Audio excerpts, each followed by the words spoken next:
Hello guys and welcome to all those training to become Super Saiyans. This is Revolution. So I'm going to be honest, I've had it.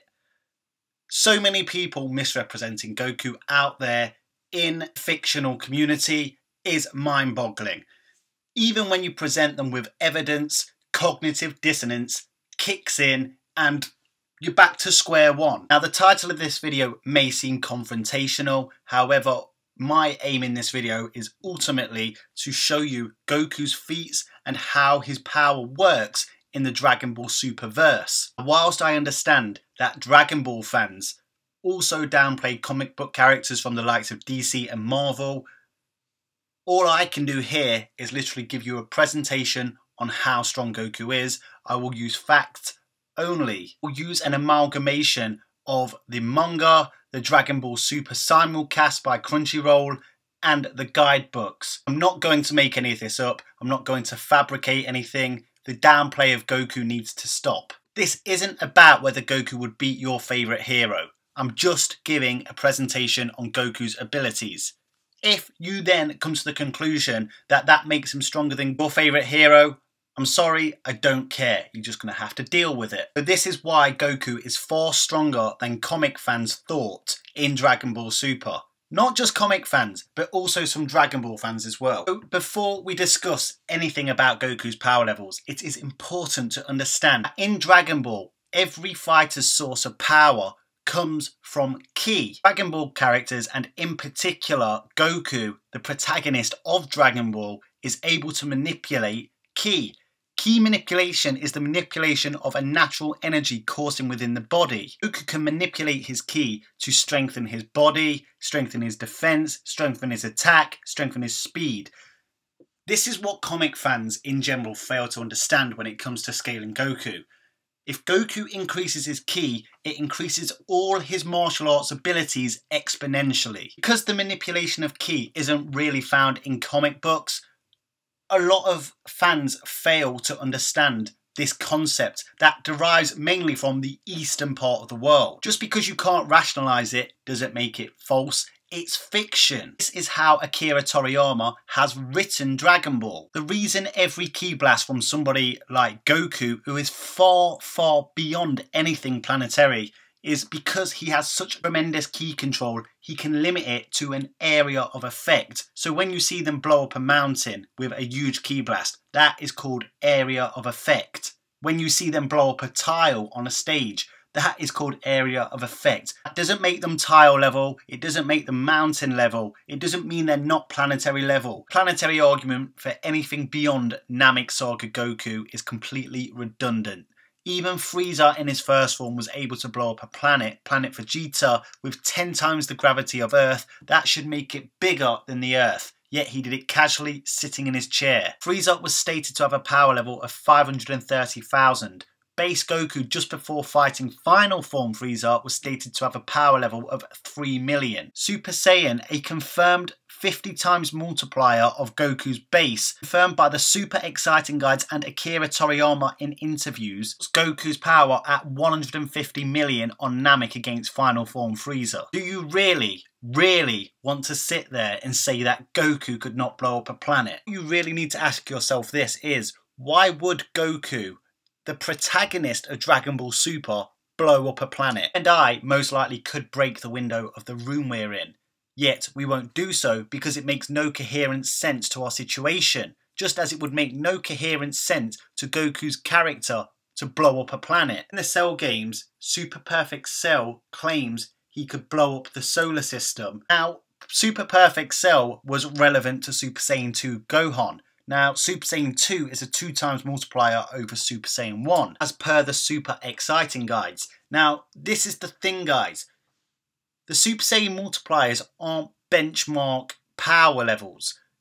Not every Super Saiyan you see in Dragon Ball is Namek Saga Goku level.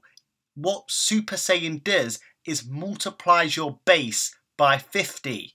Super Saiyan 2 is 2 times that of Super Saiyan 1, thus making it 100 times your base. So if your base power level is 3 million like Goku's was in the Namek Saga, Super Saiyan 2 would make your power level 300 million.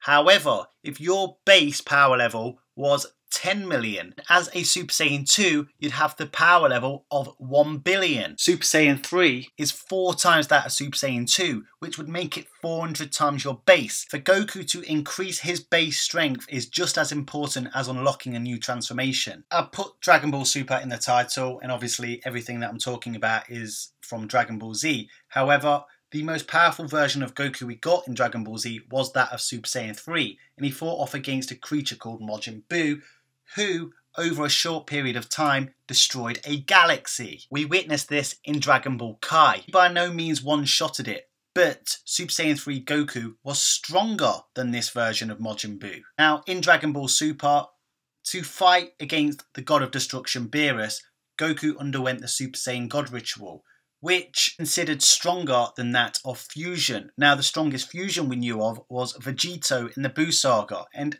hypothetically, Vegito should be able to go Super Saiyan 3. Vegito is the result of Potara fusion, which, as per the Super Exciting Guys again, is Fusey A times Fusey B. That is an incremental power-up, then times it by 400 again. Super Saiyan God Goku is still even stronger than that. Now, this has been well documented. And guys, Dragon Ball fans aren't making this up. Goku clashes with Beerus 3 times, and on the 3rd attempt, it is assumed that they are going to destroy the universe. Now, the Dragon Ball universe isn't just the size of our very own universe. It is actually comprised of 3 universal-sized structures. The diagram is on your screen right now. This is from the Daizenshu itself. You see the mortal universe, which is our universe. You see the cosmos, where the Kais reside. That structure is the same size as the mortal universe. Then you can take into account the extra radius created by the supreme world of the Kais, because the shockwaves from Goku and Beerus' universe-busting feat was felt in the supreme world of the Kais. Now, I say 3 times the size of our universe for simplicity, but then you could also consider the size of hell within that construct. You could also consider the Makaiyoshin realm. You could also consider where Beerus' planet is. Now, Goku's struggled to use instant transmission from Beerus' planet in the ROF saga, where we've seen him use it before on the supreme world of the Kais. This suggests that Beerus' planet is even further away from Earth than the supreme world of the Kais. So without a doubt, the Universe 7 macrocosm is 3 times that of our very own universe. Kai, a god, Whis, an angel, and even the narrator himself confirms that the universe is about to go bust. So they were going to destroy a minimum of 3 universes in 3 clashes. You could argue it's a shared feat. That would still make it half a universe each. Now, for anybody out there that's still claiming it was all Beerus' power and not Goku's, this is from the episode itself. Elder Kai confirms that Goku not only matched the angle of Beerus' punch, but he also matched the power. Now, for Goku to go from being a galaxy level at best in the Buu Saga to being able to shatter a universe is billions upon billions of times of an increase. Astrologers have estimated there are 100 billion galaxies in our universe. That is a crazy power hack, I know, but that is simply how Akira Toriyama has written Goku in Dragon Ball Super. So in the battle with Beerus, upon losing the Super Saiyan God transformation, Goku absorbed the power of Super Saiyan God into Super Saiyan and his base.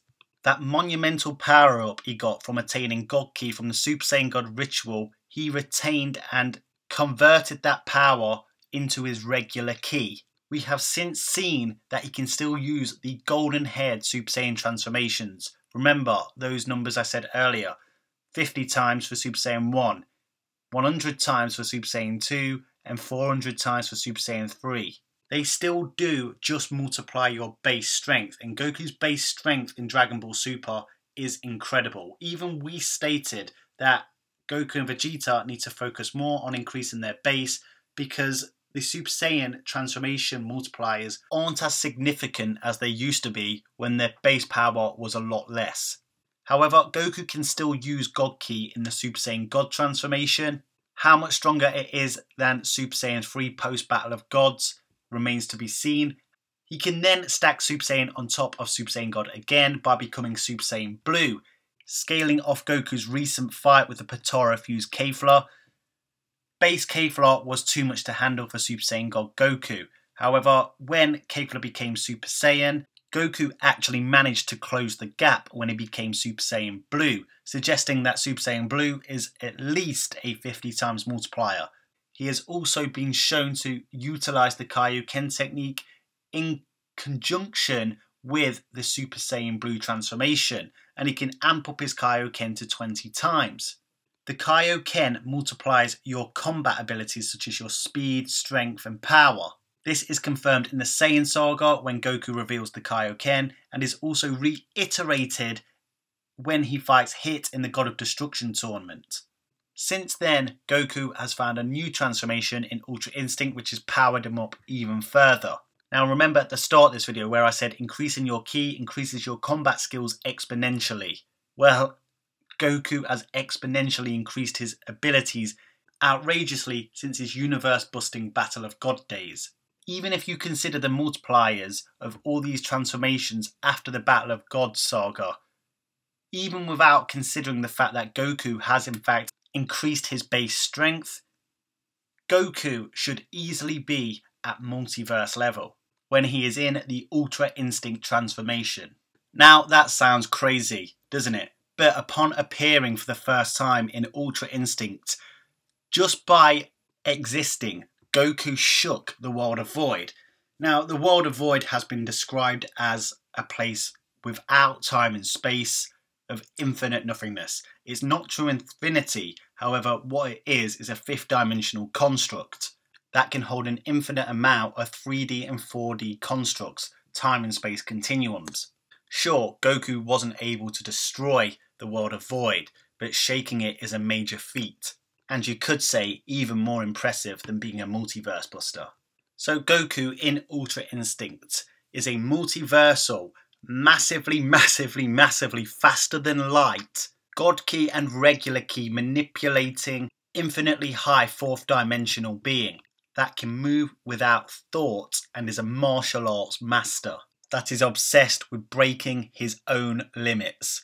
And this is why Goku is far stronger than comic fans thought. So as far as I'm concerned, I've shown all the evidence that I felt was necessary. Come at me by all means.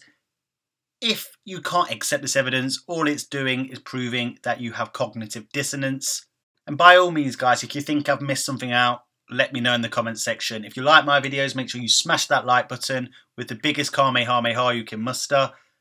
Do not forget to subscribe, and remember one very important final message. If you stay calm in any vexing situation, you will never, ever become a Super Saiyan. If you love talking about Dragon Ball on a daily basis, I promise you this channel is for you. Make sure you subscribe to my channel to get all the latest content as soon as it's released.